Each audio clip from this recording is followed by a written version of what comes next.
канун Дня всех святых люди разных возрастов во всем мире наряжаются монстров и чудовищ, выторговывают соседи сладости. Ну а как у нас справляют день Хэллоуина, вы увидите вместе с нами в ресторане «Чаплин».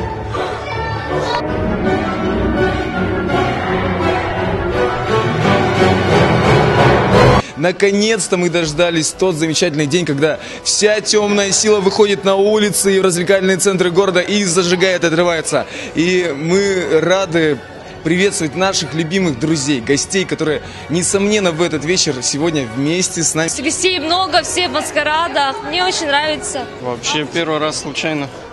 Случайно друзья позвали. А почему вы решили выбрать такой маскарад? Ну, я мумия, знаете. Тяжело быть мумией вообще.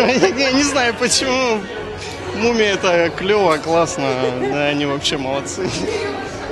Как часто справляете Хэллоуин? Всегда. Традиционный праздник, который отмечает весь наш город. И наше заведение, оно не исключение. Поэтому вот как-то так. Как часто справляете? Ежегодно. Вам нравится? Но впервые, естественно, в Чаплин Клабе, так как это первый год Хэллоуина. А так нормально, да? В России, несмотря на противодействие церкви, Хэллоуин весьма популярен. И хотя в Якутске еще не принято выторговывать сладости у соседей, но наряжаться в страшные костюмы уже становится традицией.